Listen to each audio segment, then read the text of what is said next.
In the beginning, the primordials waged war across existence, a series of cosmic clashes that birthed the universe. Boom! Now that's what I call a big bang! From Ceto's death, the oceans would flow.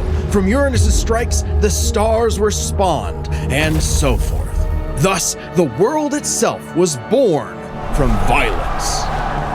Starting a whole messy cycle, Uranus was overthrown by his Titan son, Kronos, who was overthrown by his Olympian son, Zeus, who battled his own son, Kratos. As a classic bastard child of Zeus, Kratos was left among Spartan mortals, far exceeding all among him. He became a fierce warrior, winning many a battle, until finally cornered by ruthless barbarians. Ares, destroy these guys who are kicking my ass, and my life is yours.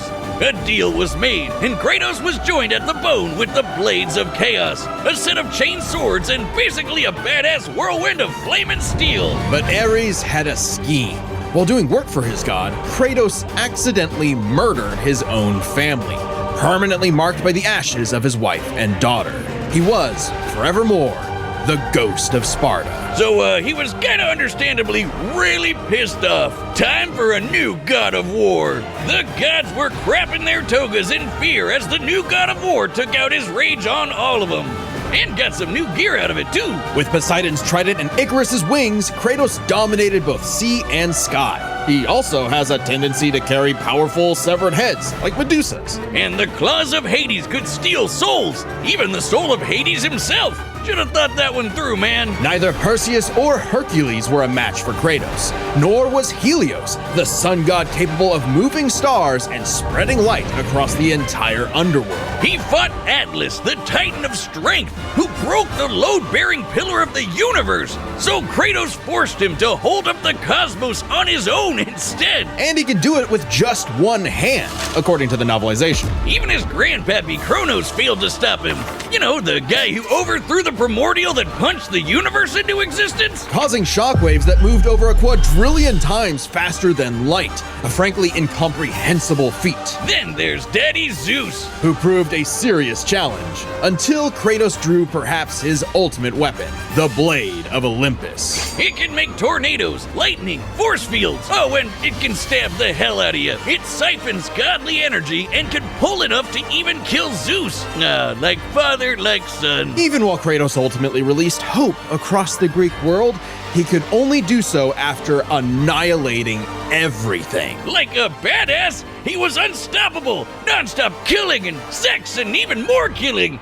And yet, he couldn't be any more depressed. His wife and daughter were still gone. What was he to do? He didn't know. He wandered aimlessly for years, somehow stumbling into Norse mythology where he met Faye, his second wife. Good start, buddy. Kratos had a new lease on life, but he could not escape his past mistakes. There's a reason he hid his swords in a dingy basement. Even so, Faye insisted he could do better. So he became a dad to a new boy. Easily the toughest task he ever undertook, especially after Faye unfortunately died of a mysterious illness. Damn it, not again! But hey, it wasn't Kratos' fault this time, and Faye left the tools he'd need to keep the boy safe, including the Leviathan Axe. Far from the whirling rage of the Blades of Chaos, the Leviathan Axe was deliberate and mighty, said to rival Mjolnir itself. Thor wishes Mjolnir was as cool as this axe. It's imbued with ice magic and a poison even the gods fear. It can be summoned to Kratos' hand from a distance, and it even shatters souls. Kratos may have once been a sword of vengeance, but with his new weapons and a new purpose, he stood as a shield against the godly Aesir.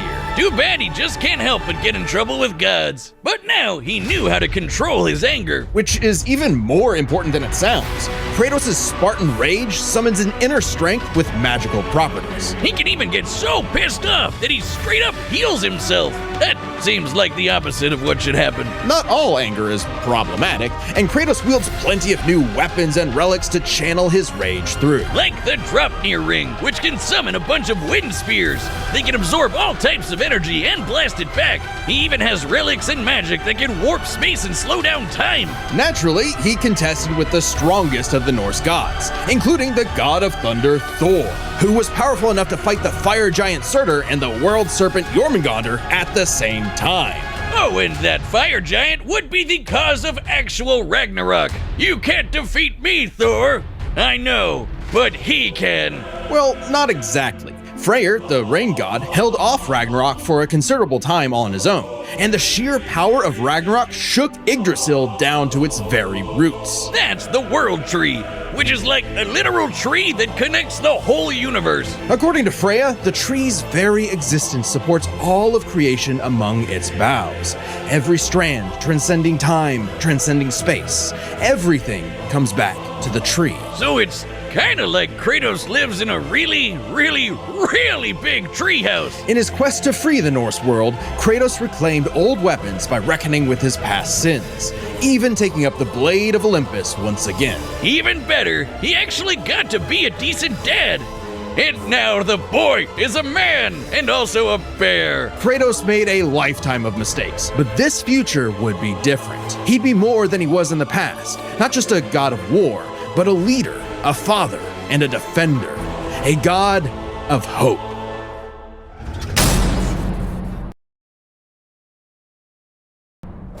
Long ago, a demigod fell from the heavens, only to rise from the depths of Naraka after 12,000 years. After 12,000 years, he's free to punch everything dumb enough to get in his way. He was the demigod of wrath, Asura. Alongside 7 other demigod generals, Asura served as defender of humanity against the impure Goma, dark spirit monsters infesting the world. And the demigods battled the Goma by wielding a mystic energy formed from human prayer, mantra. By advancing technology with mantra, the Guardian Generals became essentially hyper-powerful mystic cyborgs. They could each harness mantra through a different emotional affinity. For August, it was greed. For Yasha, it was melancholy. I'll give you one chance to guess what Asura's is. By tapping into his wrath, Asura can take many forms for battle, like the 6-armed Vajra, a state powerful enough to subdue the embodiment of the planet's will and the source of the Goma, Vlitra. But he wasn't angry enough to put Goma Vlitra down for good. At least not yet. Of course, since he's literally powered by wrath, no enemy of Asura's would be stupid enough to do something that would make him even more mad, right? Right? Funny you should say that. God damn it. First off, Asura is not some one-dimensional anger machine. In myth, the Asuras were powerful and aggressive beings, sure, but not inherently evil, just like Asura himself. He's a warrior, but also a husband with a daughter, Mithra. And Mithra has the unique power to supercharge mantra energy, which gave Asura's prideful commander, Deus, an idea. If he could weaponize Mithra, literally wiring her up to a super weapon, the Guardian Generals could maybe finally end Goma Vlitra for good. Well, obviously Asura wasn't gonna go along with that. So Deus framed Asura for killing the Emperor, murdered his wife, kidnapped Mithra, and then just straight up killed him. What a dick. But true to his nature, Asura was literally too angry to die. So long as a single part of his body remains and can possess mantra, he can climb back out of Naraka, a sort of limbo underworld between life and death. Thanks to some coaxing from a strange golden spider, he did just that, with an all-new purpose in mind. Make the gods pay! Oh yeah, they're calling themselves gods now. Turns out they're all assholes who started sacrificing thousands of innocent people to try to power up. So Asura got really, really, really pissed off. And through his rage, Asura's power exploded, rising enough to throw giants like ragdolls, shatter whole moons, and destroy a fellow deity, Wyzen, who could dwarf the planet and wreck it with just a finger. Look at this! Asura is so powerful, his soul cannot be manipulated by the Goma or the deities. He can propel himself with mantra to fly, harden his fists to break steel, fire explosive energy blasts, and headbutt you so hard you wish you could die even faster. The dude literally stockpiles anger into a burst of energy that can one-shot even the toughest of foes. And when he goes unlimited mode, he can rapid fire those super attacks without overheating. Asura's vengeance quest wasn't all shouting and explosions though. I mean, it was a lot of that, but he also tried to protect people from the gods, including a girl who very much reminded him of his own daughter. Yeah, Asura's the kind of guy who wants to be a great dad, but all he knows how to do is punch anything that upsets his kid. like that one dad that knocks out a ref at a Little League game. And then the gods killed that girl too, along with her whole village, sparking Asura to unleash his berserker aura. You know how the gods were sacrificing thousands of people to power up? Well, Asura got so freaking angry, he built up enough mantra to match them, even though they've been building up energy for thousands of years. Seriously, guys, you're pissing off the guy who literally gets more powerful the angrier he gets. What did you think was gonna happen? Yet even in berserker mode, Asura never lost total control. Berserker Asura adds even more extra arms, and they're big and glowy now. The man can launch so much angry mantra he wiped out the god's whole space fleet in seconds. Asura's anger raised to levels so high even he couldn't contain it, scorching him into his wrath form. Even though it hurts Asura while he's in it, this form is still perfect for absolutely shit-stomping a snobby demigod's face in. It's okay though, his brother-in-law punched the edge out of him. Yasha saw the error of the deity's senseless sacrifices and teamed up with Asura for a coup against Deus. Awesome, they're bros again! Just in time for Asura to hit his former boss with so much mantra that he burst, then dive into the planet's core to obtain power equal to 1,000 arms, his mantra form. Finally, a power capable of killing Vlitra in a big planet-busting blast! Deus was defeated and Gaia was saved. Yet, Asura's wrath hadn't been quelled. Title drop! It turns out that spider that guided him was actually Chakravartin, the creator of mantra and the entire universe. And everyone's suffering was part of his plan to make Asura his heir. Chakra kidnapped Mithra, because of course he did, and tested Asura in the form of a massive golden Buddha statue. Check out the size of it! That thing can literally hold a galaxy in its palm. Naturally, Asura and the statue threw hands. Enter the mantra reactor. Capable of holding 7 trillion souls, Asura instead used it as a vessel for a far greater power. His own unfiltered rage. At last, Asura could show the world his real colors. Everyone from the humans to the 7 deities to Chakravartin saw Asura's anger as a weapon, a sword for tyranny, when that was never who he was. His rage was really a shield to protect humanity, and most of all, his daughter. A shield larger than a planet! Unbound by his past limits, Asura's ultimate destructor form effortlessly punched through asteroids larger than nebulas, dodged planet-sized lasers moving 2 quadrillion times faster than light, and obliterated whole stars! Chakravartin was, understandably, impressed and offered Asura a chance to take his place. Asura smiled at the offer and extended his arm. Right into Chakra's face! As if he was gonna let some god trample over more worlds. Instead, he literally beat the QTEs out of God, obliterating him and his plans in a cosmic explosion. But with Chakravartin dead, so was the concept of mantra itself. Those who depended on it could not survive, including Asura. Hey, as long as Mithra was fine, it was worth it. Besides, he'll reincarnate millions of years later, still kicking ass, ready to smack a random thug, a meteor, or Ryu. Right in the balls! It's interesting. Despite the dangers of uncontrolled anger, Asura's wrath gave him the power to save everything. All because of just one thing. Some bastard made his daughter cry, so they had to pay. Now that's a god I can get behind.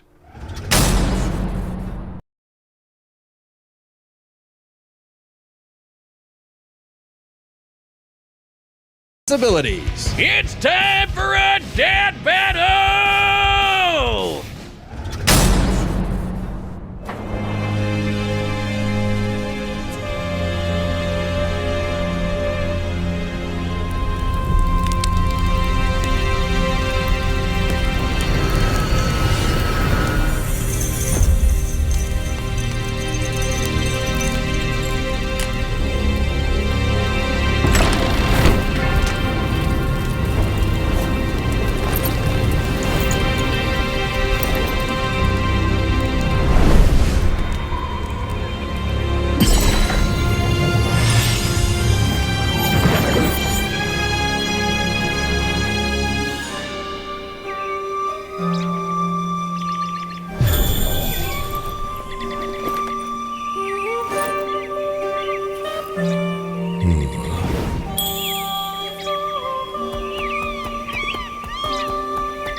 It's true then. The god of war is on Gaia. But not for long. You do not want this fight. Run!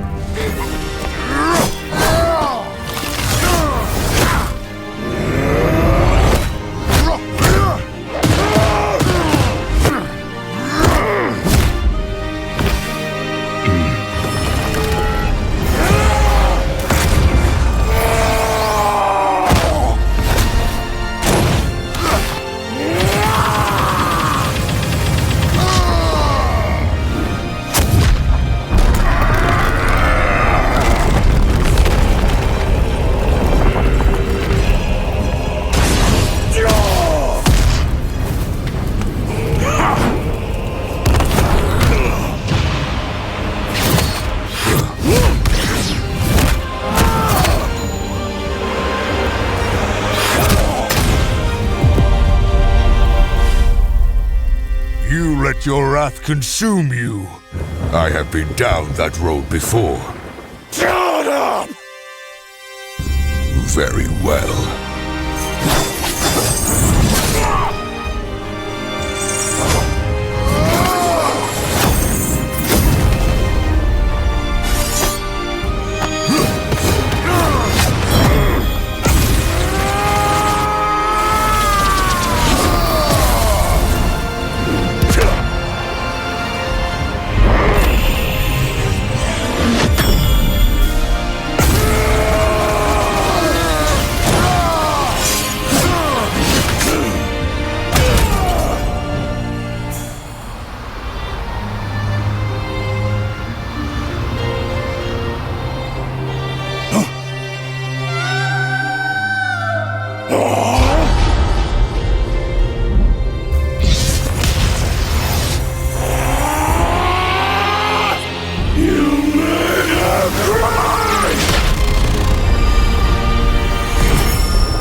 You deserve a worthy end!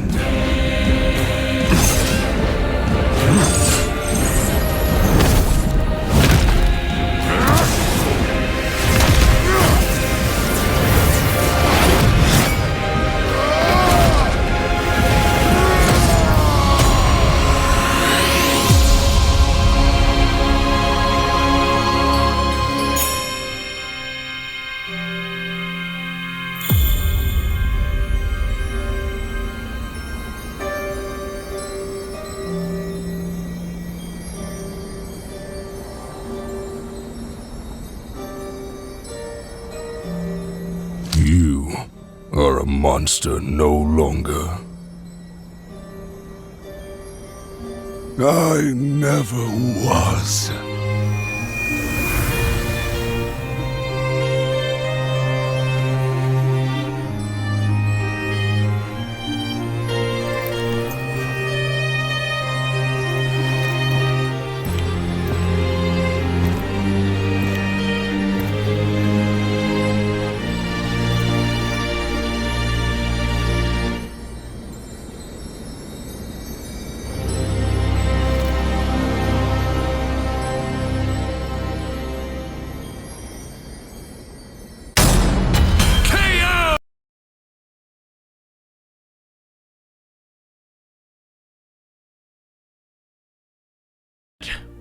What if